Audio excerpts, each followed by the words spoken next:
जब हम देश की सुरक्षा के बारे में सोचते हैं तो क्या ख्याल आता है? शायद बॉर्डर पर खड़े हमारे सैनिक, है ना? लेकिन देखिए, आज की तारीख में सुरक्षा की कहानी पूरी तरह से बदल गई है। ये कहानी अब सिर्फ सरहदों पर नहीं लिखी जा रही, ये तो आसमान में, हमारी लैब्स में और यहाँ तक कि हमारे गांवों की गलियों में भी लिखी जा रही है। तो आज हम क्या-क्या देखने वाले हैं? सबसे पहले, सुरक्षा का एक नया नजरिया। फिर चीन की वो नई रेड लाइन क्या है? इसके बाद भारत का अपना हाईटेक कवच। और फिर जमीन पर गांव के प्रहरी। और आखिर में एक बड़ा सवाल, क्या ये एक साझा जिम्मेदारी है?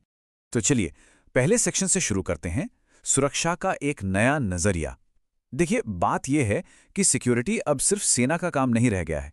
ये जिम्मेदारी आप कह सकते हैं अब बंट गई है, डिसेंट्रलाइज हो गई है। मतलब सेना के साथ साथ अब साइंटिस्ट, इंजीनियर और हाँ, आम नागरिक भी इसमें शामिल हो गए हैं। तो इस पूरी कहानी को समझने के लिए हम 3 अलग-अलग एंगल से देखेंगे। पहला, आसमान से, दूसरा हमारी लैब्स से और तीसरा जमीन से। इन तीनों को जब हम जोड़ेंगे तो एक पूरी पिक्चर सामने आएगी। तो चलिए शुरू करते हैं आसमान से, एक बड़ी और थोड़ी टेंशन वाली खबर से। तो चीन की ये नई रेड लाइन क्या है? देखिए, हाल ही में अमेरिका के पेंटागन ने एक रिपोर्ट जारी की है और उसमें एक ऐसी बात कही गई है जो सच में चिंता का विषय है। रिपोर्ट के मुताबिक चीन ने अरुणाचल प्रदेश को अपने कोर इंटरेस्ट की लिस्ट में डाल दिया है। अब सवाल ये है कि ये कोर इंटरेस्ट होता क्या है?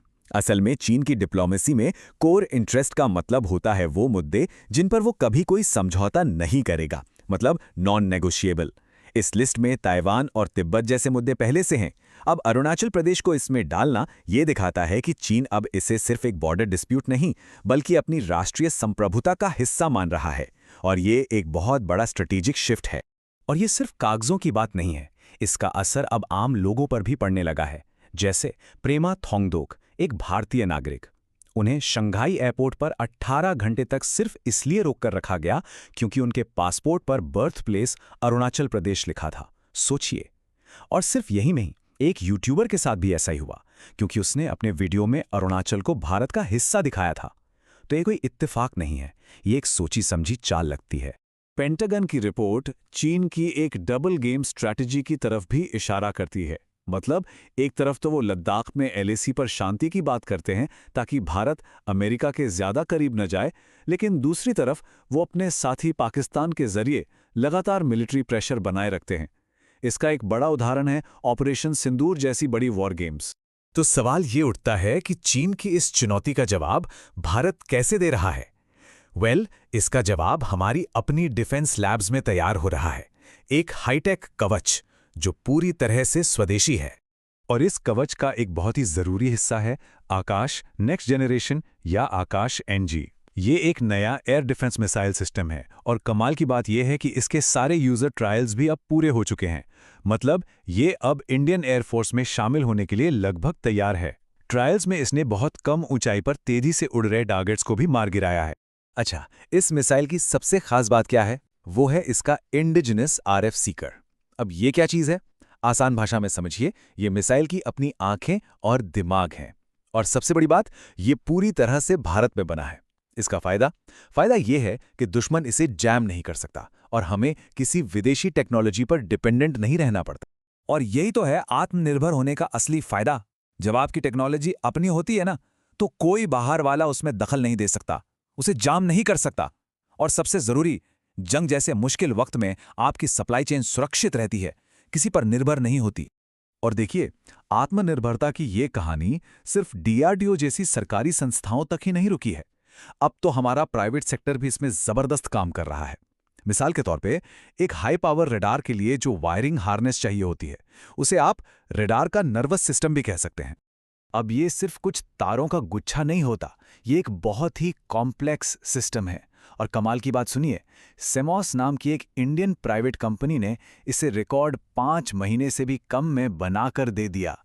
जी हाँ, जिस काम में सालों लग जाते हैं वो महीनों में हो गया। ये दिखाता है कि अब हम जरूरी पार्ट्स के लिए विदेशों पर निर्भर नहीं हैं। तो ठीक है, हमने आसमान के खतरे की बात कर ली, लैब्स में बन रहे उसके जवाब को भी देख लिया। अब चलते हैं कहानी के तीसरे और शायद सबसे दिलचस्प हिस्से पर, जमीन पर। और ये कहानी है गुजरात के कच्छ की, जहां आम लोग खुद देश के प्रहरी बन गए हैं। अब देखिए, कच्छ का जो बॉर्डर है वो पाकिस्तान से जमीन और समंदर दोनों से लगता है, तो जाहिर है हर इंच पर नजर रखना सिक्योरिटी फोर्सेस के लिए बहुत मुश्किल है। इसी मुश्किल को हल करने के लिए एक अभियान शुरू हुआ, सुरक्षित पूर्वी कच्छ, और इसमें 300 में से 221 गांव शामिल हो चुके हैं। और इन गांवों ने मिलकर अपने प्रयासों से 2600 से ज्यादा सीसीटीवी कैमरे लगाए हैं। जी, 2600 से भी ज्यादा। ये कम्युनिटी पार्टिसिपेशन का एक जबरदस्त उदाहरण है। और सबसे हैरान करने वाली बात, इस पूरे काम में सरकार का एक भी रुपया नहीं लगा है। Zero government funding. सारा खर्चा गांव वाले खुद उठा रहे हैं। एक किसान है वेलजी दया, उन्होंने तो अपनी तरफ से ही 3 कैमरे दान कर दिए। तो ये सिस्टम काम कैसे करता है? बहुत सिंपल है। कैमरे गांव के आने जाने के रास्तों और बाजारों जैसी अहम जगहों पर लगे हैं। इनकी लाइव फीड 24/7 गांव की पंचायत में मॉनिटर होती है, और जैसे ही कुछ भी सस्पिशियस दिखता है फौरन पुलिस को इत्तला दी जाती है। ये एक तरह का डिसेंट्रलाइज्ड सर्विलेंस मॉडल बन गया है। और इसका नतीजा बहुत ही शानदार। पुलिस का कहना है कि इन कैमरों की वजह से सिर्फ घुसपैठ और स्मगलिंग ही नहीं रुकी, बल्कि मर्डर और चोरी जैसे कई बड़े केस सुलझाने में भी मदद मिली है। मतलब ये नेशनल सिक्योरिटी के लिए तो अच्छा है ही, लोकल लॉ एंड ऑर्डर के लिए भी एक गेम चेंजर साबित हो रहा है। तो चीन की चुनौती, हमारा हाईटेक जवाब और जमीन पर नागरिकों की पहल, हमने ये 3 अलग अलग कहानियां देखी। अब सवाल ये है कि इन सब को जोड़कर देखें तो हमारे सामने क्या बड़ी तस्वीर उभरती है। अगर हम इन तीनों डॉट्स को कनेक्ट करें तो एक बात बिल्कुल साफ हो जाती है, बॉर्डर या सीमा की परिभाषा अब बदल रही है। ये अब सिर्फ नक्शे पे खींची गई एक लाइन नहीं है, ये एक टेक्नोलॉजिकल किला है जिसे आकाश एनजी जैसे सिस्टम प्रोटेक्ट करते हैं। ये एक डिप्लोमेटिक रेड लाइन है जिसे चीन चैलेंज कर रहा है, और ये एक कम्युनिटी का दायरा भी है जिसकी निगरानी कच्छ के गांव वाले खुद कर रहे हैं।